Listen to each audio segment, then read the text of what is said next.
Hello students, welcome to our own channel DP academy. आज हम vectors इस chapter के थ्योरम करेंगे। इस चैप्टर में बहुत सारे थ्योरम्स हैं, वो थ्योरम एग्ज़ाम में पूछते हैं, प्रीवियस एग्ज़ाम में पूछे हैं, तो हम उस थ्योरम की रिवीजन करेंगे जो मोस्ट इम्पॉर्टेंट है, क्योंकि इस चैप्टर में बहुत सारे थ्योरम्स हैं। तो चलिए स्टार्ट करते हैं। फर्स्ट थ्योरम देखते हैं, और ये थ्योरम कौन सा है? Section formula for internal division. तो इसका स्टेटमेंट क्या है?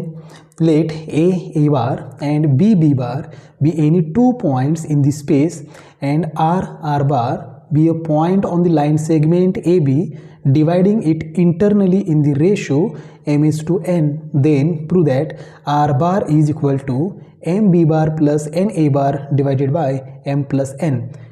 यह स्टेटमेंट है और ये जो फॉर्मूला है, यह फॉर्मूला हमें प्रूव करना है। इसके लिए उन्होंने क्या गिवन इन्फॉर्मेशन दिया है हमें? तो ए and B any 2 points in the space. तो हम क्या करते हैं, ये 2 पॉइंट लेते हैं। सपोज यहाँ पर पॉइंट ये है, पॉइंट ए, और इसका पोजीशन वेक्टर क्या है? ये बार। और यहाँ पर पॉइंट बी है, पॉइंट बी का पोजीशन वेक्टर क्या है? B bar. अब यहाँ पर ये 2 पॉइंट ज्वाइन करने के बाद हमें क्या मिलेगा? एक लाइन सेगमेंट मिलेगा, लाइन सेगमेंट ए बी। तो हम सेगमेंट ड्रॉ करते हैं। तो ये है लाइन सेगमेंट ए बी। अब क्या हमें बताया है? R bar be a point on the line segment A B, मतलब और एक पॉइंट है पॉइंट आर, और ये point R line A B पर है। कहाँ पर है? कहीं पर भी ले सकते हैं हम लोग। तो यहाँ पर हम लेते हैं पॉइंट आर, और उसका पोजीशन वेक्टर क्या है? R bar. अब क्या पूछा है? अगर हमारे पास एक सेगमेंट है, सेगमेंट ए बी, उस सेगमेंट पर एक पॉइंट है, पॉइंट आर, और ये आर की वजह से देखो, अब A B, segment A B के 2 पार्ट हुए हैं, एक है ए आर और दूसरा है आर बी। तो यहाँ पर ए आर की लेंथ है सपोज एम, और आर बी की लेंथ है एन। तो हमें पूछा है, हमें क्या प्रूव करना है? R bar is equal to M B bar plus N A bar divided by M plus N. अब देखो सेगमेंट कौन सा है? A B. तो सेगमेंट ए बी के end points A and B है। आर की वजह से 2 पार्ट हुए हैं, ए आर आर बी। तो हमें क्या प्रूव करना है? आर बार, मतलब जिस पॉइंट की वजह से सेगमेंट ए बी के 2 पार्ट हुए हैं, उस पॉइंट का पोजीशन वेक्टर मतलब आर बार हमें कैलकुलेट करना है। अगर पॉइंट का नाम चेंज किया तो भी कोई प्रॉब्लम नहीं है। तो हमें जिस पॉइंट की वजह से सेगमेंट के, ओरिजिनल सेगमेंट के 2 पार्ट हुए हैं, उस पॉइंट का पोजीशन वेक्टर, इस केस में आर बार हमें फाइंड आउट करना है। हाँ, लेकिन इस केस में हम पॉइंट के नाम चेंज नहीं कर सकते हैं, क्योंकि क्वेश्चन में ही पॉइंट के नाम दिए हैं, ए बी एंड आर। अगर नहीं दिए होते तो पॉइंट हम चेंज कर सकते थे। अब हमें क्या चाहिए? पोजीशन वेक्टर चाहिए। यहाँ पर ए का position vector A bar already दिया है, तो हमें पोजीशन वेक्टर के लिए हमें एक फिक्स पॉइंट चाहिए। तो वो फिक्स पॉइंट क्या होता है? ओरिजिन होता है। मतलब यहाँ पर हम क्या करते हैं? पॉइंट ओ लेते हैं, पॉइंट ओ, और पॉइंट ए का position vector A bar with respect to point O है। तो हम क्या करते हैं? O A, O R and O B हम ज्वाइन करते हैं। अब हम ये थ्योरम प्रूव करते हैं। देखो हमने क्या लिखा यहाँ पर? R is a point on segment A B and A dash R dash B. Point R segment A B पर है, और कैसा है? तो A dash R dash B मतलब क्या है? A R and B collinear है, और A and B end point है, और उनके बीच मतलब मिड पॉइंट नहीं है, बीच मतलब मिड पॉइंट नहीं है, उनके बीच आर, कहीं पे भी आर है, बिटवीननेस कहते हैं हम इसको, ए डैश आर डैश बी। और हमेशा याद रखिए, सेक्शन फॉर्मूला जो होता है फॉर इंटरनल डिवीजन और फॉर एक्सटर्नल डिवीजन, उनके लिए ये जो 3 पॉइंट होते हैं हमारे, ये 3 पॉइंट ये हमेशा कोलिनियर ही होते हैं, तभी हम सेक्शन फॉर्मूला अप्लाई कर सकते हैं। अब देखो आर की वजह से ए बी के 2 पार्ट हुए। कौन से 2 पार्ट हुए? ए आर एंड आर बी। तो उनका रेशो लेते हैं। तो यहाँ पर A are divided by R B is equal to, अब ए आर की लेंथ क्या है? M, divided bye are B, तो आर बी की लेंथ क्या है? एन। तो हमने क्या किया? जिस पॉइंट की वजह से 2 पार्ट हुए हैं, तो उन दोनों पार्ट का हमने रेशो लिया, A R upon R B. तो रेशो क्या आ गया? M upon N. अब यहाँ पर क्रॉस मल्टीप्लाई कर लो। Therefore N into A R is equal to M into R B, क्या किया हमने, क्रॉस मल्टीप्लाई किया। लेकिन ये थ्योरम प्रूव करना है तो हमें वेक्टर चाहिए। देखो यहाँ पर क्या है, आर बार, बी बार, ए बार, तो अभी तक यहाँ पर वेक्टर नहीं आया है। अब देखो यहाँ पर ए आर आर बी, अब यहाँ पर हम एरो करेंगे, यहाँ पर ए आर और आर बी यहाँ पर एरो करेंगे। अब हम यहाँ पर लिखते हैं therefore A R bar and R B bar have same direction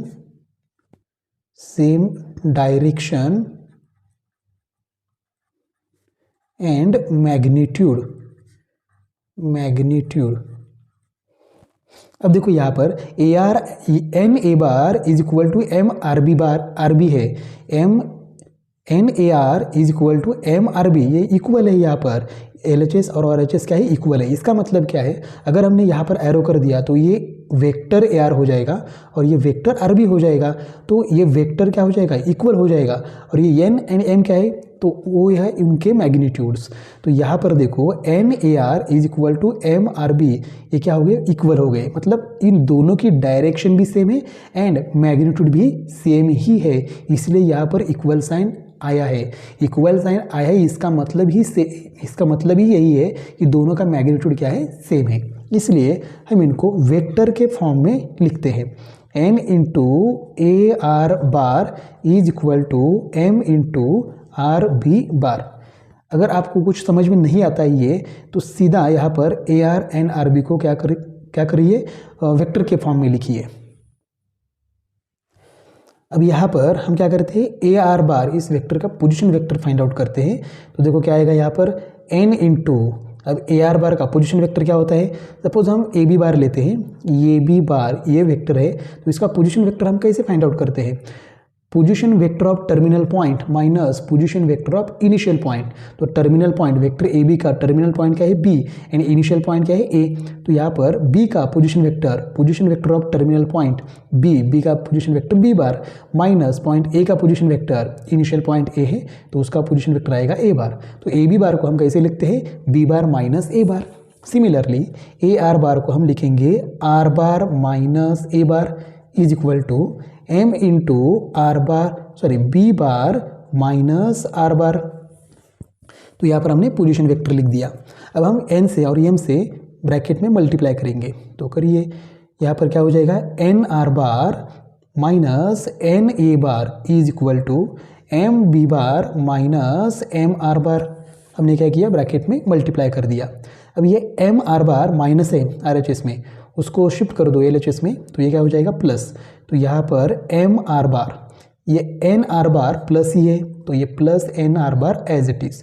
यहाँ पर क्या बाकी है, m बी बार, और ये n ए बार माइनस है एल एच एस में, उसको ट्रांसफर कर लो तो ये प्लस हो जाएगा, प्लस n ए बार। जो टर्म्स माइनस है यहाँ पर उसको हमने ट्रांसफर कर दिया, उसकी साइड चेंज कर दी। अब यहाँ पर देखो ये फर्स्ट टर्म, ये second term, R bar common निकाल सकते हैं। Therefore R bar into M plus N is equal to, यहाँ पर क्या बाकी है, M B bar plus N ये बार। अब ये आर बार की वैल्यू हमें कैलकुलेट करनी है, तो एम प्लस एन यहाँ पर मल्टीप्लाई है, वहाँ जाके क्या होगा, डिवाइड होगा। तो देखो therefore final step, R bar is equal to क्या गया, M B bar plus N A bar divided by M plus N, और यही हमें प्रूव करना था। तो देखो यहाँ पर थ्योरम बहुत आसान है। आर की वजह से सेगमेंट ए बी के दो पार्ट हुए हैं और उन दोनों पार्ट का हमें क्या करना है, रेशो लेना है, उसके बाद क्रॉस मल्टीप्लाई कर लो। इस स्टेटमेंट का अगर मीनिंग समझ में नहीं आता है तो भी कोई प्रॉब्लम नहीं है, सिर्फ यहाँ पर ए आर बार और आर बी बार कर लो। पोजीशन वेक्टर निकालना आना चाहिए, ये मोस्ट इंपॉर्टेंट स्टेप है, और उसके बाद मल्टीप्लाई करके हमें आर को सेपरेट करना है। हमने क्या किया, यहाँ पर जिस टर्म में आर है, ठीक है, उस टर्म हमने एल एच एस में ट्रांसफर किए। यहाँ पर N R bar already L H S में है, M R bar R H S में माइनस है, वहाँ यहाँ पर ट्रांसफर कर दिया तो वो प्लस हो गया। तो आर बार कॉमन निकालने के बाद हमें हमारा आंसर मिल गया। अब हम नेक्स्ट थ्योरम प्रूव करते हैं। थ्योरम है section formula for external division. अब हमने देखा तो इंटरनल डिवीजन था, ये एक्सटर्नल डिवीजन है। देखो स्टेटमेंट क्या है, let A bar and B bar be any 2 points in the space and R bar be a point on the line segment AB dividing it externally in the ratio m:n, then prove that R bar is equal to mb bar minus na bar divided by m minus n। यह है statement. अब देखो internal division में यहाँ पर क्या था, plus था, यहाँ पर क्या आ गया, माइनस। तो प्रोसीजर भी सेम टू सेम है। हमारे पास 2 पॉइंट हैं, सपोज यहाँ पर है पॉइंट ए, उसका पोजीशन वेक्टर ए बार, यहाँ पर पॉइंट बी, उसका पोजीशन वेक्टर बी बार। अब ये 2 पॉइंट हमने क्या किया, ज्वाइन किया, तो हमें क्या मिला, एक लाइन सेगमेंट ए बी। अब ये एक्सटर्नल डिवीजन का थ्योरम है, तो देखो हमारे पास एक सेगमेंट है, सेगमेंट ए बी, और इस सेगमेंट ए बी पर एक पॉइंट है आर, लेकिन वो क्या है, external side of the segment A B. Segment A B के अंदर नहीं है, अंदर था पिछले थ्योरम में, तो इसको हमने क्या नाम दिया था, section formula for internal division. अब सेगमेंट ए बी से बाहर है पॉइंट आर, तो इसलिए हम इसको कहेंगे section formula for external division. अब यहाँ पर आर, पॉइंट आर की वजह से सेगमेंट ए बी के 2 पार्ट हुए। कौन से 2 पार्ट हुए, एक है ए आर और दूसरा है बी आर। या ऐसा नहीं है आर की वजह से A B and B R नहीं हुआ है, ठीक है। तो ओरिजिनल सेगमेंट हमारा ए बी है, और इस पॉइंट आर की वजह से हमारे पास 2 सेगमेंट मिले हैं, एक है ए आर और दूसरा है बी आर। तो ए आर की लेंथ क्या है, एम, एंड बी आर की लेंथ क्या है, एन। तो हम यहाँ पर इंडिकेट करते हैं, ये बी आर है, तो इस बी आर की लेंथ क्या है, एन, और ये यहाँ से लेके यहाँ तक ये है ये आर, और उसकी लेंथ क्या है, एम। अब हम क्या करते हैं, हम यहाँ पर लिखते हैं point R, R is a point on segment A B and A dash B dash R. अब देखो यहाँ पर पॉइंट आर है, ये सेगमेंट ए बी पर है, लेकिन सेगमेंट ए बी के बाहर है। और कैसा है, तो A dash B dash R, मतलब A B and R collinear, मतलब सेम लाइन पर है, सेम लाइन पर है, लेकिन आर ए बी के बाहर है। देखो यहाँ पर A dash B dash R, A B के बाहर आर है। अब यहाँ पर हम क्या करते हैं, पॉइंट ओ लेते हैं फिक्स पॉइंट पोजीशन वेक्टर के लिए, उसकी कोई ज़रूरत नहीं है एक्चुअली, लेकिन हम लिखते हैं, ड्रॉ करते हैं पॉइंट ओ। अब इस पॉइंट आर की वजह से सेगमेंट ए बी के 2 पार्ट हुए, फर्स्ट ए आर और दूसरा क्या है, बी आर। तो उनका रेशियो लेते हैं, तो इसका रेशियो क्या आएगा, A R upon B R is equal to M divided by N. That is, इसका क्रॉस मल्टीप्लाई कर लो तो क्या आएगा, N into A R is equal to M into B R. अब यहाँ पर हम लिखते हैं A R and segment B R, तो उनको हम डायरेक्शन देते हैं, यहाँ पर एरो करेंगे तो डायरेक्शन हो जाएगी। तो यहाँ पर देखो हम क्या लिखते हैं, A R bar and B R bar have same direction and magnitude, same direction and magnitude. अब देखो यहाँ पर क्या करेंगे, सिर्फ बार करेंगे, तो n into A R bar is equal to m into B R bar.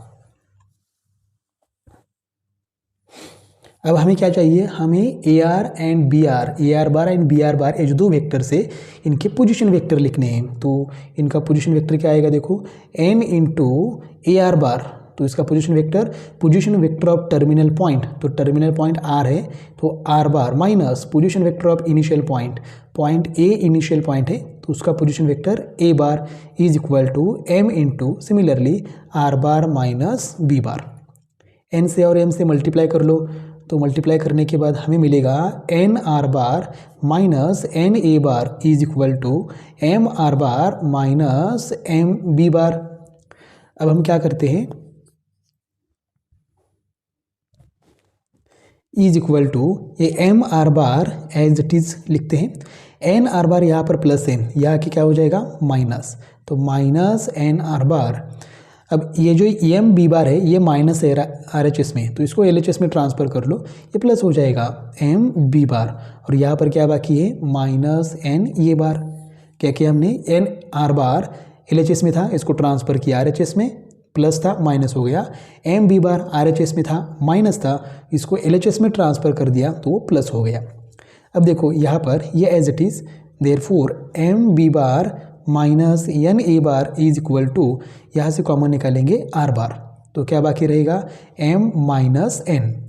M minus N यहाँ पर मल्टीप्लाई है आर बार को, तो यहाँ पर ट्रांसफ़र करेंगे तो डिवाइड हो जाएगा।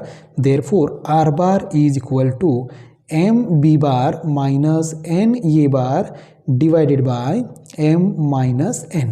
तो ये हमारा फॉर्मूला प्रूव हो गया। नेक्स्ट थ्योरम है मिड पॉइंट फार्मूला। ये फार्मूला है, ये भी कभी कभी पूछते हैं प्रूव करने के लिए, तो चलिए हम प्रूव करते हैं। इसका स्टेटमेंट क्या है, if R bar is a mid point of line segment A B then prove that R bar is equal to A bar plus B bar divided by 2। Actually ये मिड पॉइंट फार्मूला है, ये application है, किसका application है, section formula for internal division. तो section formula for internal division use करके हम mid point formula prove कर सकते हैं।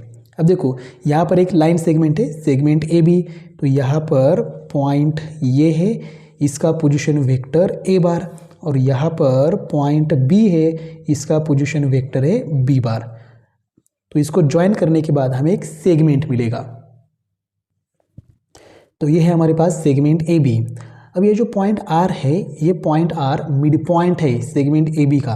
तो देखो यहाँ पर करेक्ट बीच में ये क्या होगा, पॉइंट आर इसका पोजीशन वेक्टर आर बार है। तो point R segment A B का मिड पॉइंट है, इसका मतलब A R is equal to B R हो जाएगा। ठीक है, ये बात हमें याद रखनी है। अब यहाँ पर भी पॉइंट आर की वजह से सेगमेंट ए बी के दो पार्ट हुए हैं, फर्स्ट है ए आर और दूसरा है आर बी। तो ए आर की लेंथ क्या होगी एम, और आर बी की लेंथ क्या होगी एन। हम इसको एन कंसिडर करेंगे। लेकिन अब देखो यहाँ पर A R is equal to B R है, तो यहाँ पर एम इज इक्वल टू क्या होगा एन होगा। अब इसको प्रूव करते हैं। लेकिन यहाँ पर हम पॉइंट ओ लिख सकते हैं यहाँ पर पोजीशन वेक्टर के लिए।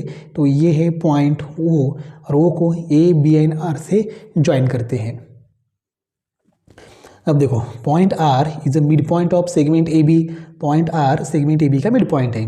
मिड पॉइंट है, इसका मतलब क्या हो जाएगा, A R is equal to R B, A R is equal to R B. अब ए आर की लेंथ एम है और आर बी की लेंथ एन है, इसका मतलब M is equal to N हो जाएगा। लेकिन सेक्शन फॉर्मूला में कभी भी M is equal to N नहीं होता है, लेकिन अगर M is equal to N है तो क्या हो जाएगा, मिड पॉइंट हो जाएगा। आर क्या हो जाएगा, मिड पॉइंट हो जाएगा।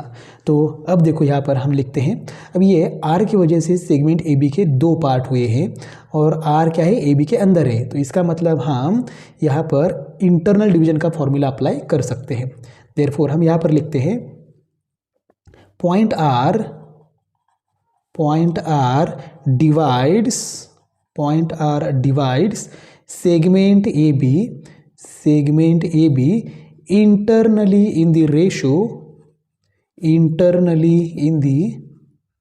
ratio कौन सा रेशो है, m/n। रेशो कौन सा यहाँ पर m, और ये क्या है n। तो ये फॉर्मूला हम यहाँ पर यूज़ करेंगे। तो यहाँ पर लिखते हैं bye section formula for internal division, bye section formula for internal division. अब यहाँ पर इंटरनल डिवीजन का फॉर्मूला पहले लिखते हैं हम लोग। Therefore R bar is equal to M B bar plus N A bar divided by M plus N.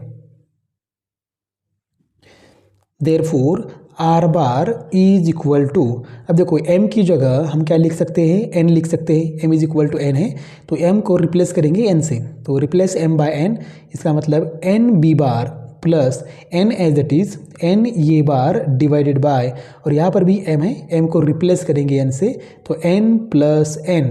सिर्फ हमने क्या किया, m is equal to n है, तो m को हमने रिप्लेस किया n से। या फिर आप ऐसे भी कर सकते हैं, m को एज इट इज रखो और n को रिप्लेस करो m से, कोई प्रॉब्लम नहीं है, आंसर सेम आएगा। Therefore R bar is equal to, अब ये फर्स्ट टर्म ये सेकेंड टर्म न्यूमरेटर में, तो यहाँ से हम n कॉमन निकालेंगे। तो n कॉमन निकालने के बाद यहाँ पर क्या रहेगा, b bar plus a bar divided by n plus n two n n cancel हो जाएगा। r bar is equal to b bar plus a bar divided by 2। इसको हम सीधा लिखते हैं, r bar is equal to, sequence change करेंगे, a bar plus b bar divided by 2। तो ये है हमारा मिड पॉइंट फॉर्मूला और ये हमने प्रूव भी किया, बहुत ही आसान है। अब हम नेक्स्ट थ्योरम प्रूव करते हैं। थ्योरम है सेंट्रॉइड फार्मूला। अब ए बी, इसके लिए भी हमें section formula for internal division use करना पड़ता है। इसका मतलब ए बी क्या है, एप्लीकेशन है section formula for internal division का। तो इसका स्टेटमेंट क्या है, in triangle A B C centroid G divides the medians internally in the ratio 2:1 and is given by G bar is equal to A bar plus B bar plus C bar divided by 2। इसका मतलब इस theorem के लिए हमें diagram कौन सी चाहिए, triangle. तो पहले हम ट्रायंगल ड्रॉ करते हैं और हमें ये भी समझना है कि ये मीडियन क्या होती है। अब देखो यहाँ पर हमारे पास ट्रायंगल है, कौन सा ट्रायंगल है, ट्रायंगल ए बी सी। तो यहाँ पर हम लिखेंगे ट्रायंगल ए बी सी और ये ए का पोजीशन वेक्टर क्या है, ए बार, बी का position vector B bar and C का पोजीशन वेक्टर सी बार।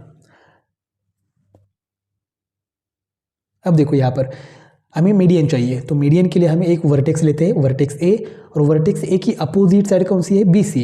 तो इस साइड बी सी का मिड पॉइंट डी हम रिप्रेजेंट करेंगे और ये vertex A and mid point D join करने के बाद हमें एक सेगमेंट मिलेगा, सेगमेंट ए डी। इस सेगमेंट को हम क्या कहते हैं, median of the triangle A B C. तो ए डी क्या है, मीडियन है। अब हम और एक मीडियन ड्रॉ कर सकते हैं, वर्टेक्स बी की अपोजिट साइड ए सी। तो ए सी का mid point and vertex B join करने के बाद हमें एक ऐसी मीडियन मिलेगी। और एक मीडियन ड्रॉ कर सकते हैं वर्टेक्स सी से। तो यहाँ पर वर्टेक्स सी की अपोजिट साइड ए बी का mid point and vertex C join करने के बाद हमें एक थर्ड मीडियन मिलेगी। तो ये तीनों मीडियन अगर हमने ड्रॉ किए तो तीनों मीडियन एक ही पॉइंट से पास होते हैं। तो उस पॉइंट को हम कहते हैं जी मतलब क्या है, सेंट्रॉइड। और इस सेंट्रॉइड का पोजीशन वेक्टर हम रिप्रेजेंट करेंगे जी बार से। तो हमें ये जी बार की वैल्यू कैलकुलेट करनी है। जी बार मतलब position vector of point G. और ये जो बी सी का मिड पॉइंट है डी, उसका पोजीशन वेक्टर हम कंसिडर करेंगे डी बार। अब ये डी मिड पॉइंट है इसलिए B D is equal to C D हो जाएगा। अब हम इसको प्रूव करते हैं। तो देखो हमने यहाँ पर क्या लिखा है, let A bar B bar C bar D bar and G bar be the position vectors of the points A B C D and G respectively. तो ये हमें हर थ्योरम में लिखना चाहिए, प्रीवियस थ्योरम में हमने नहीं लिखा था। अब यहाँ पर ए डी क्या है, मीडियन है। तो A D is a median of triangle A B C. Median हमेशा ट्रायंगल को होती है। अब यहाँ पर ए डी मीडियन है तो पॉइंट डी क्या है, साइड बी सी का मिड पॉइंट है। तो यहाँ पर हमने लिखा point D is the mid point of side B C. अब ये मिड पॉइंट है पॉइंट डी, तो इस ट्रायंगल में हम मिड पॉइंट फॉर्मूला अप्लाई करेंगे। तो डी मिड पॉइंट है बी सी का इसलिए। तो बाय मिड पॉइंट फॉर्मूला,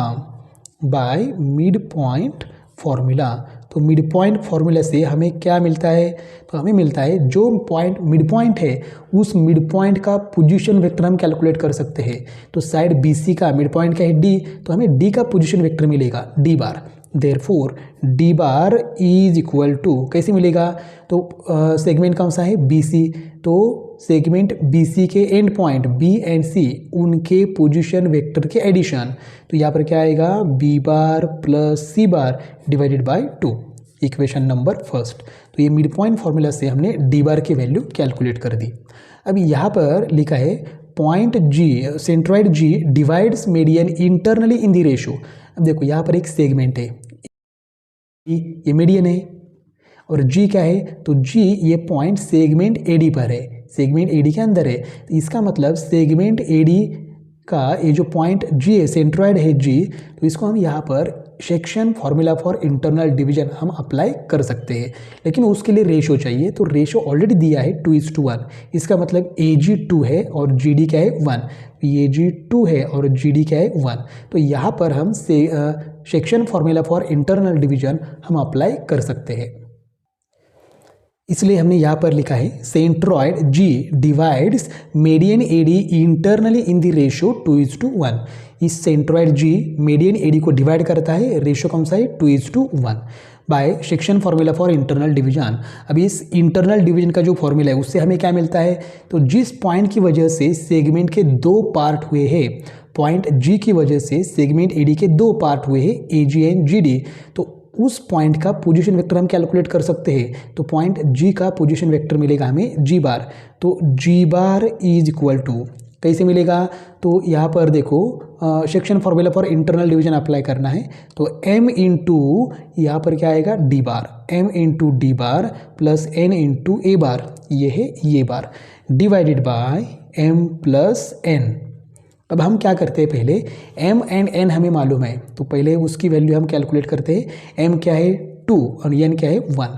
तो यहाँ पर आएगा g bar is equal to m है 2 इंटू ये d बार देखो इक्वेशन फर्स्ट में हमने कैलकुलेट किया है b bar plus c bar divided by 2, यहाँ पर ब्रैकेट करते हैं, प्लस n मतलब क्या है 1 into A bar divided by m plus n 2 plus 1।